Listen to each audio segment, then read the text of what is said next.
주님의 약속을 믿고 기다리며 준비하던 제자들에게 성령께서 오셨고 이 역사적 사실을 목격한 오순절을 지키기 위해서 천하 각국에서 모여든 유대인들은 다 놀라며 의혹하여 서로 가로되 이 어찐 일이냐 그렇게 놀랐고, 또 어떤 사람들은 조롱해서 가로되 저희가 세술에 취했다 그렇게 빈정거리는 사람들도 있었음을 지난주에 우리가 봤습니다. 사도들 가운데 수장이었던 베드로가 이렇게 나타난 하나님의 역사를 증거할 필요가 있다고 그들의 반응에 자연스럽게 답변한 것이 결국 이 땅에 성령이 오시고 완성된 그 복음 속에서 최초의 설교가 되고 있습니다. 강론이 되고 있습니다. 이 최초의 복음 증거에는 구약의 하나님의 약속이 인용되면서 요엘서와 시편을 통한 다윗의 글들이 증거되는 것들을 다음 시간까지 우리가 나누게 되겠습니다. 이러한 순서에서도 우리는 복음 증거의 자연스러운 순서와 역사를 보게 됩니다. 먼저는 하나님의 은혜의 역사가 있었고 그것을 설명하는 것이 바로 복음 증거가 되고 있는 사실입니다. 베드로전서 3장 15절에 너희 마음에 그리스도를 주로 삼아 거룩하게 하고 너희 속에 있는 소망에 관한 이유를 묻는 자에게는 대답할 것을 항상 예비하되 온유와 두려움으로 하고, 이렇게 베드로 사도가 증거한 것은 아마 이 오순절날 하나님의 역사에 대해서 오해하고 있는 사람들에게 자신이 이해시켰던 그런 사실들을 떠올리면서 한 말씀이 아니겠는가 그렇게 이해를 합니다. 또 이 베드로를 비롯한 사도행전 속에서 복음을 증거하는 모습들을 살펴보는 것도 오늘 우리 시대에 소위 말하는 설교들과 비교해서 이해할 때 중요한 깨달음을 가지게 합니다. 이 땅에 교회가 탄생하고 증거된 메시지는 주님의 말씀 그대로 기교나 또는 유머, 군중을 의식하는 것보다는 철저하게 하나님께서 말씀하신 것들을 그대로 전달하는 꾸밈 없는 진리의 증거를 접하게 된다는 사실입니다. 물론 1세기에도 당시에 많은 사람들은 언어에 대한 개발을 학문적으로 다루었습니다. 이런 것들이 철학과 학문의 영역으로 수사학이라고 하는 분야를 이끌어오고 있고, 지금도 신학교를 가게 되면 언어를 어떻게 잘 구사하는가 하는 것에 대한 학문으로 수사학을 가르치고 있는 것을 봅니다. 이런 경계가 성경에서도 직접적으로 거론되고 있는 것도 우리가 보는데요. 때가 이르리니 사람이 바른 교훈을 받지 아니하며 귀가 가려워서 자기의 사욕을 좇을 스승을 많이 두고 또 그 귀를 진리에서 돌이켜 허탄한 이야기를 좇으리라 하는 디모데후서 4장 3절 4절에 바울의 경계를 듣습니다. 또 말을 그릇으로 해서 그 언어의 주님의 메시지를 전달하는 것이라면 보다 사람들이 귀를 기울일 수 있는 용어나 관심거리로 접근하는 것이 더 많은 사람들에게 효과적으로 구원의 메시지를 전달할 수 있지 않느냐 하는 고민도 역시 우리 시대의 많은 설교자들에게 대두되고 있는 문제입니다. 그러나 성경에서는 전혀 그런 부분들이 고려되지 않는 것을 느낍니다. 내 말과 내 전도함이 지혜에 권하는 말로 하지 아니하고 다만 성령의 나타남과 능력으로 하여 너희 믿음이 사람의 지혜에 있지 아니하고 다만 하나님의 능력에 있게 하려 하였노라 하는 고린도전서 2장 4절에서 5절 바울 사도의 말씀은 이런 것들을 완전히 못 박는 것을 우리가 본다고 하는 것이죠. 앞으로 우리는 이 베드로의 말씀 선포에서 스데반과 그리고 바울을 비롯한 말씀 증거들을 이 사도행전 속에서 계속해서 접하게 되면서 이런 부분을 상고하고 또 함께 고민해보는 그런 시간들을 갖게 될 것입니다. 하나님의 복음은 어떤 사람들에게나 놀라움을 일으키고 그 놀라움은 당연히 하나님의 구원의 복음으로 해설되고 또다시 복음의 해설은 많은 사람들을 십자가의 복음 속으로 불러들이게 됩니다.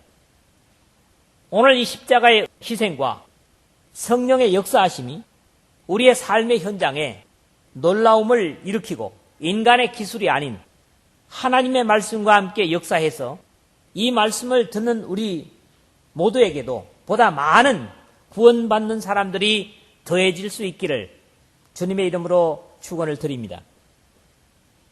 먼저 14절에서 15절의 말씀을 살피도록 하겠습니다.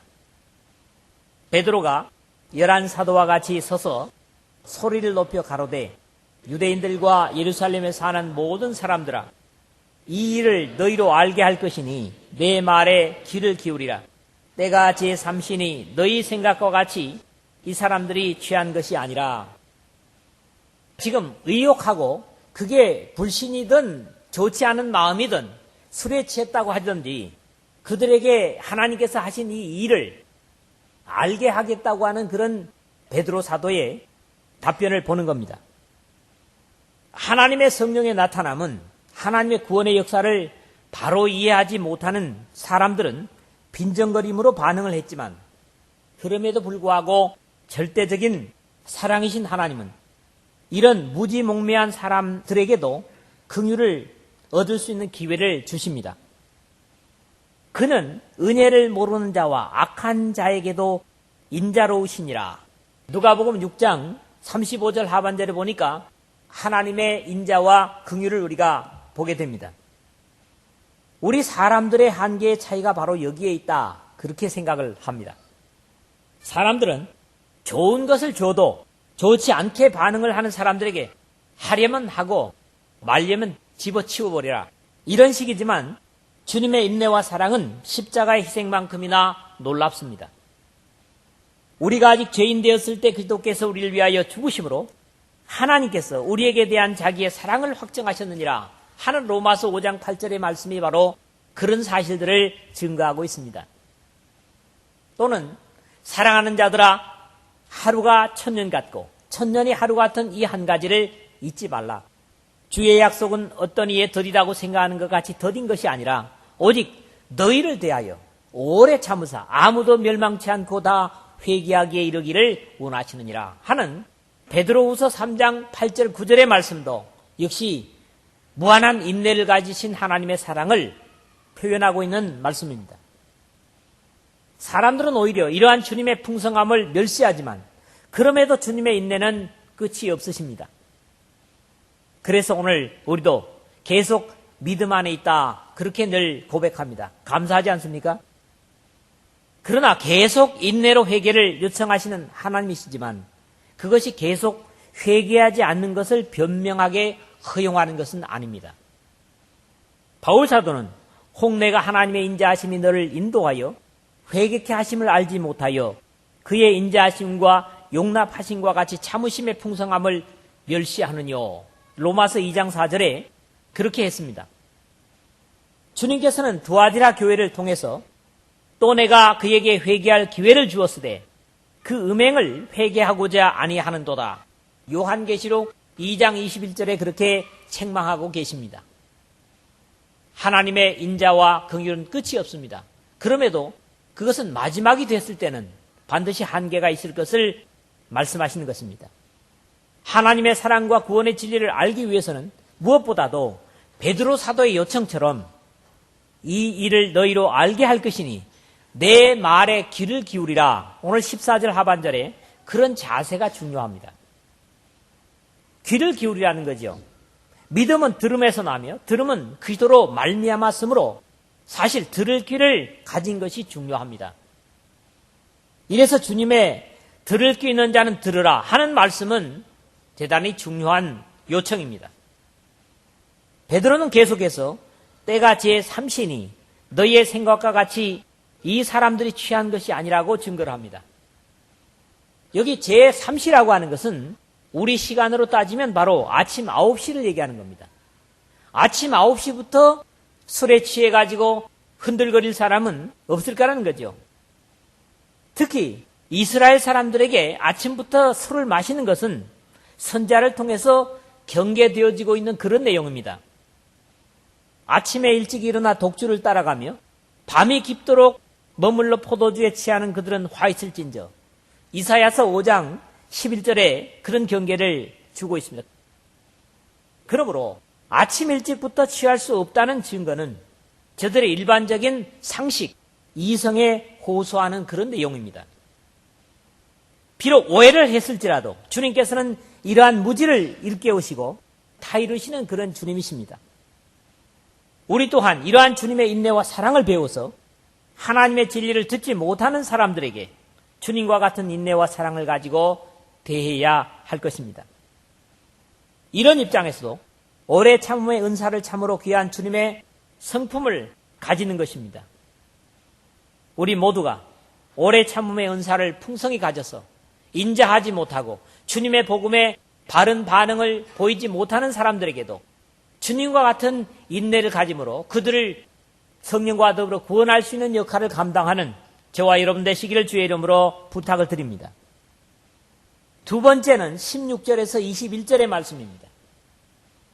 이는 곧 선자 요엘로 말씀하신 것이니 일러스되 하나님이 가라사대 말세에 내가 내 영으로 모든 육체에게 부어주리니 너희의 자녀들은 예언할 것이요 너희의 젊은이들은 환상을 보고 너희의 늙은이들은 꿈을 꾸리라. 그때에 내가 내 영으로 내 남종과 여종에게 부어주리니 저희가 예언할 것이요 또 내가 위로 하늘에서는 기사와 아래로 땅에서는 징조를 베풀리니 곧 피와 불과 연기로다. 주의 크고 영화로운 날이 이르기 전에 해가 변하여 어두워지고 달이 변하여 피가 되리라. 누구든지 주의 이름을 부르는 자는 구원을 얻으리라 하였느니라. 그랬습니다. 하나님께서 약속하신 약속이 이루어진 것이다. 즉 요엘 선자를 통해서 예언하신 사실이 성취된 것이다. 이런 말씀을 하고 있는 거죠. 앞의 변명이 일반적인 것이었다면 여기서부터는 보다 영적인 부분에서 하나님의 하신 일을 변증하고 있는 것입니다. 요엘 선자의 글은 주로 불순종으로 형벌받는 백성들과 그럼에도 회개를 요청하시는 종말적인 예언이라 그렇게 이해를 합니다.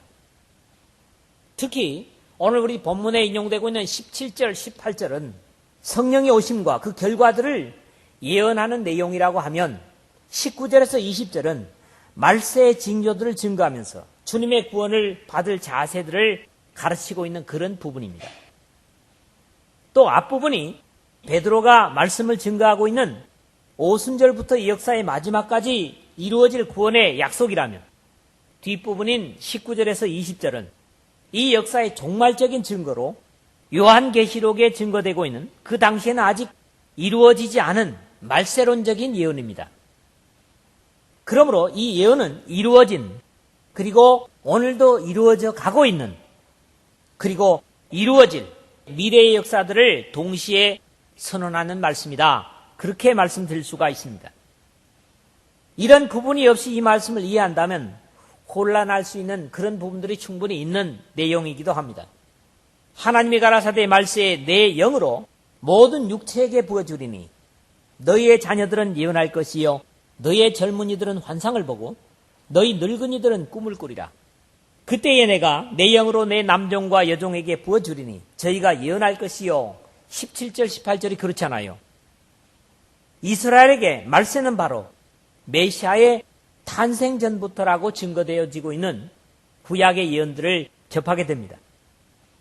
말일에 여호와의 전의 산이 모든 산 꼭대기에 굳게 설 것이요 모든 작은 산 위에 뛰어나리니 만방이 그리로 모여들 것이라 하는 이사야서 2장 2절이나 또는 미가서 4장 1절의 말씀이 그렇습니다.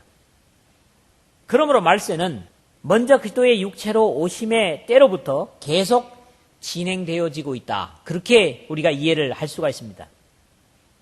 우리 사람들의 기준에서는 말세 기간이 벌써 2000년이 되어가고 있는 그런 것을 깨닫게 되는 거죠.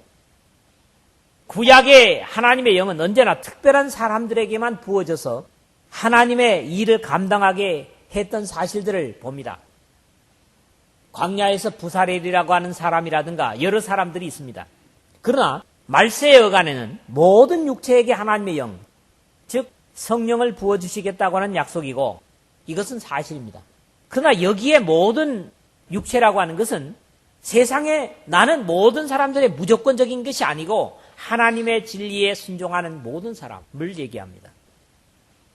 구약의 이스라엘 백성됨과 아님의 차이는 육체의 할례와 율법을 지키는 것이었다면 그리스도의 피로 세워진 언약 속에서 하나님의 자녀는 육체적인 혈통의 언약이 아닌 그리스도의 피로 세워진 언약, 즉 새 언약의 약속을 듣고 믿고 회개하고 고백하고 순종으로 세례를 받음으로 물속에 장사 지내고 물에서 올라올 때, 즉 거듭난 하나님의 자녀에게 성령을 선물로 부으시는 역사를 모범으로 보여주시기 위해서 예수께서 죄가 없으시지만 세례를 받으시고 하늘로부터 성령이 내려오시는 모습을 보이셨고, 이 사도행전 속에 구원받은 모습들도 역시 한결같은 것을 계속해서 우리가 보게 될 것입니다.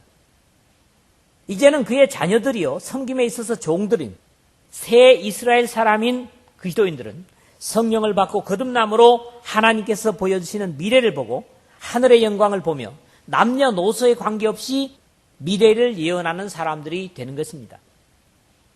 예언이라고 하는 것은 프로페테스, 앞에 있을 일을 미리 말한다고 하는 것을 말씀을 드렸습니다.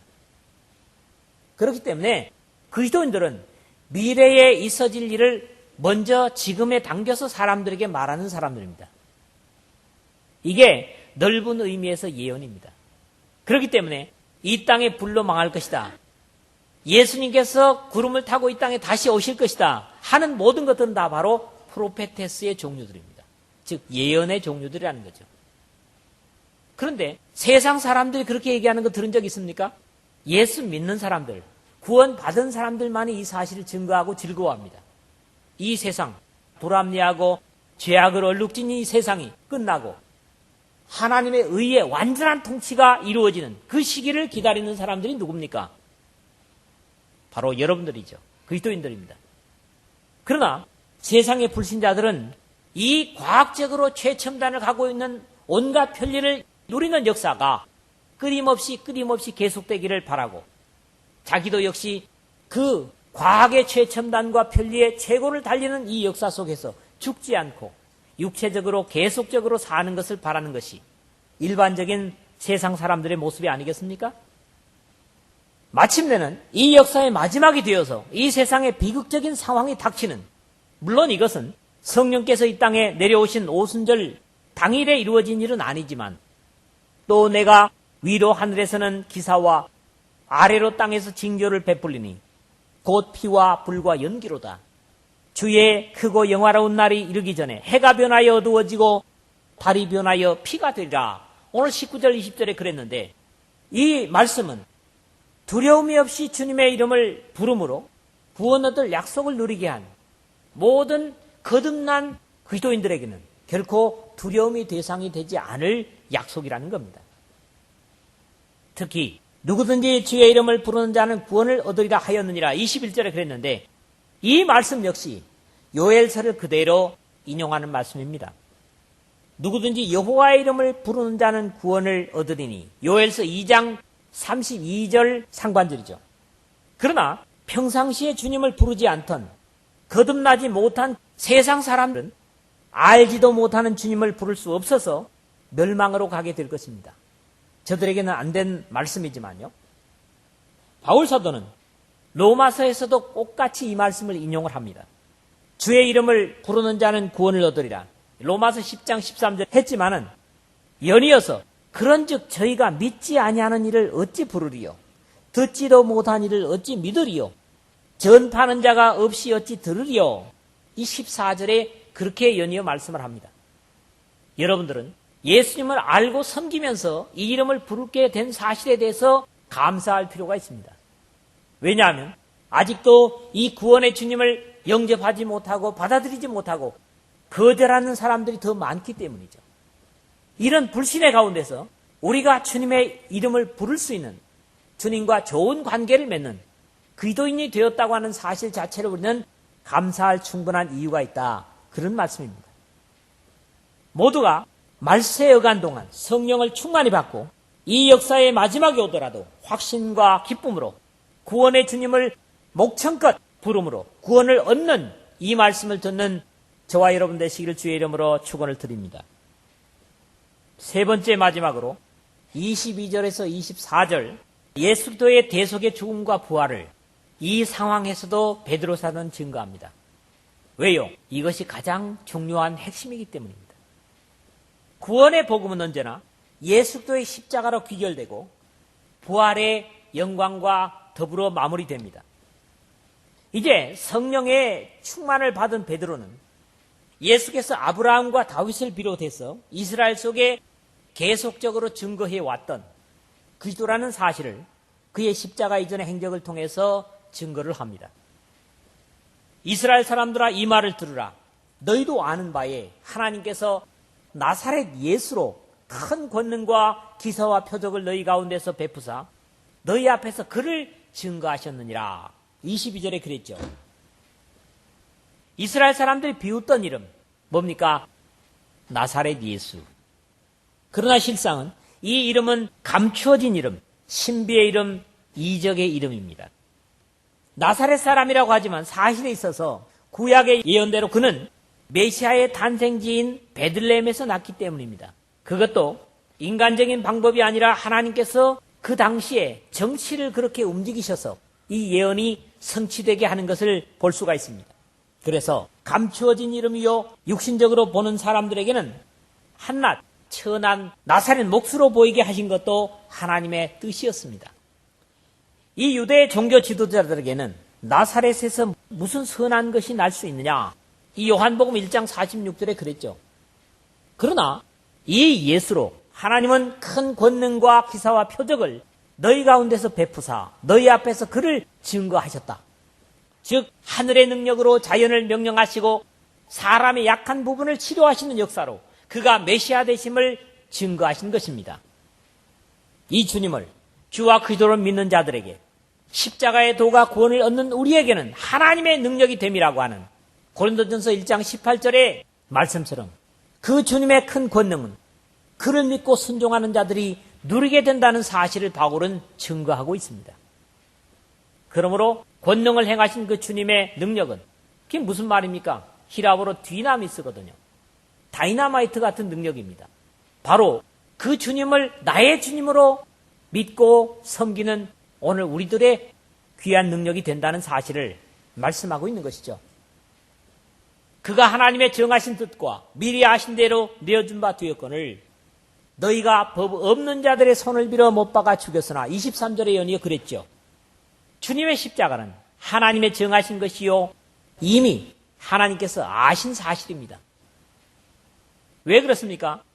내가 너로 여자와 원수가 되게 하고 너의 후손도 여자의 후손과 원수가 되게 하리니 여자의 후손은 내 머리를 상하게 할 것이요 너는 그 발꿈치를 상하게 할 것이니라. 창세기 3장 15절에서 인간이 범죄하자 말자 이미 예수님께서 십자가에 달리셔야 될 것을 하나님은 말씀하셨던 사실을 우리가 보면 확인할 수가 있습니다.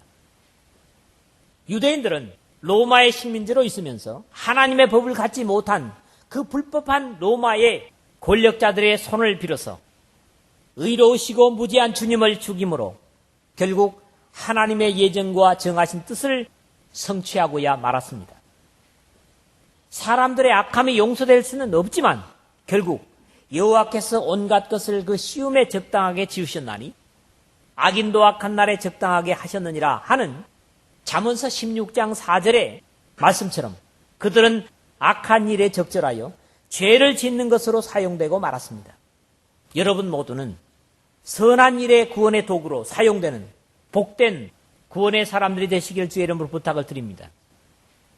그러나 죄 속의 십자가를 지고 죽으시는 것으로 예수 그리스도의 역할이 끝났다면 죄인들의 사죄가 되었다 할지라도 의롭다 하심을 얻을 수 없기 때문에 장사 지낸 바 되시고 살아나신 것입니다.